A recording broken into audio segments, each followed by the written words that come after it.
You've had this argument before. Maybe not the same words, but the same shape. Something happens, a small thing, barely worth mentioning on its own, and then somehow you're both raising your voices over what started as almost nothing. Afterward, neither of you can quite explain what just happened. There's a teaching that names what's actually missing in moments like this. Not love, but understanding. Hiểu, because the two aren't the same thing, even though we treat them like they are. You can love someone and still not understand them, and that gap is where most of the hurt quietly lives. It isn't a sign you love each other less. It's a sign of something else entirely, something that can actually be learned. And once you see it clearly, the whole shape of the fight starts to look different. Less like a verdict on the relationship, more like a signal pointing at something that still needs to be understood. We assume that loving someone means we automatically know them, what frightens them, what they're actually asking for underneath what they're saying out loud. But love doesn't come with a translation built in. You can spend years beside someone and still misread the same signal over and over because you're responding to what's on the surface instead of what's underneath it. It's easier to hand someone a flower than to sit with the harder work of looking past their words into what's actually hurting them. One is a gesture, the other asks for a kind of attention most of us were never taught to give. So when conflict arrives, we default to what we already know how to do. Defend, explain, win the point, instead of the slower question of what this is actually about. Nobody teaches this skill directly. We're taught to argue our case, rarely taught to look past someone's case into the fear sitting quietly underneath it. Think about the last real fight you had with someone you love. On the surface, it was about something specific, a comment, a forgotten plan, a tone of voice that landed wrong. But if you were honest, the actual fight was rarely about that thing itself. It was about a feeling underneath it, not being seen, not being prioritized, not being enough. Words that never got said because neither of you had the language yet for what was actually happening. You defended the surface issue instead of naming the deeper one, because the deeper one felt far too exposed to say out loud in that moment. And the person across from you was doing the exact same thing, defending their own surface, guarding their own version of that same unspoken fear.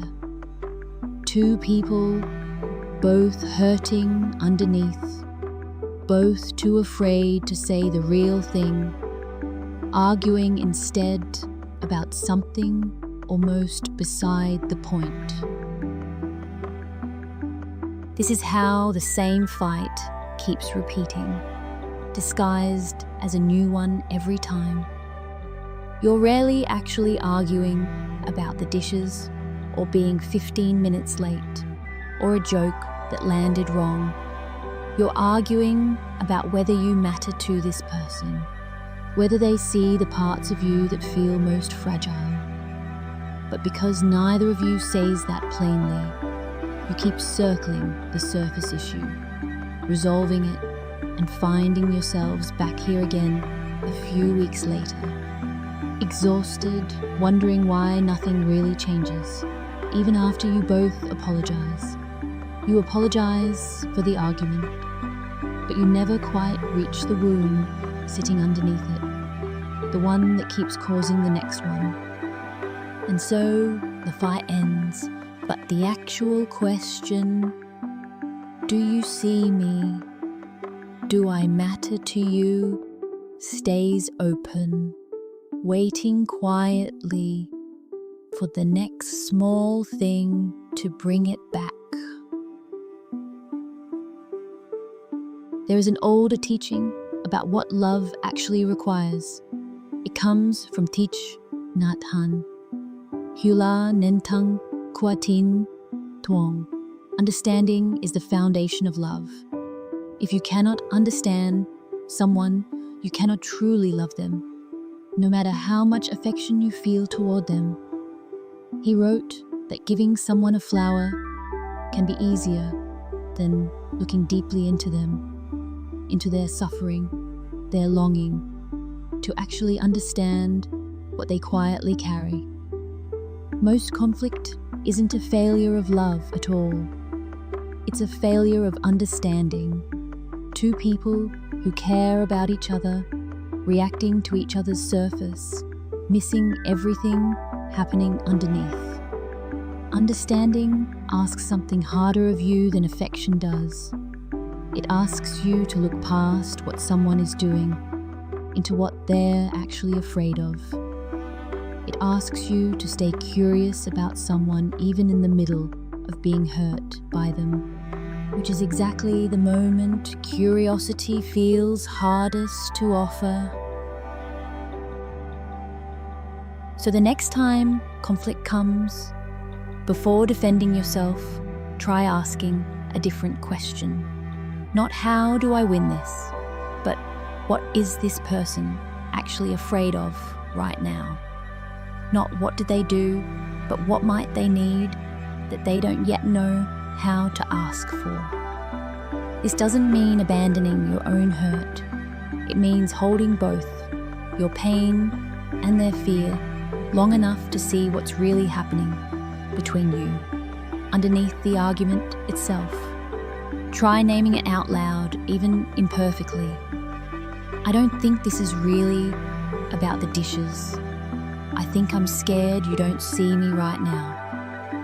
A sentence like that can change the entire shape of an argument.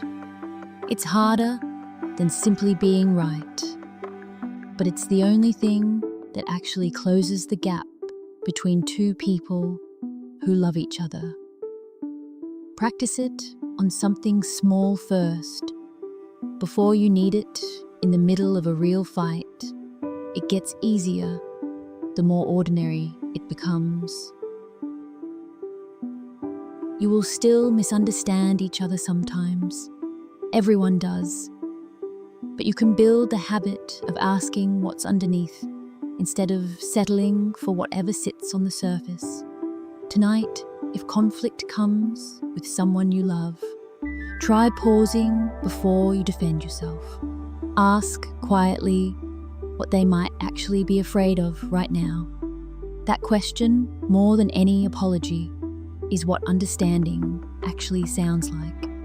It won't resolve everything tonight, but it changes the direction you're both facing toward each other instead of toward the argument.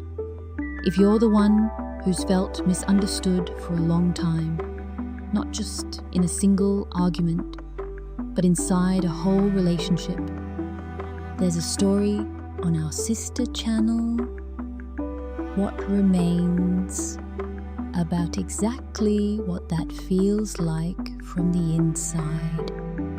The link is below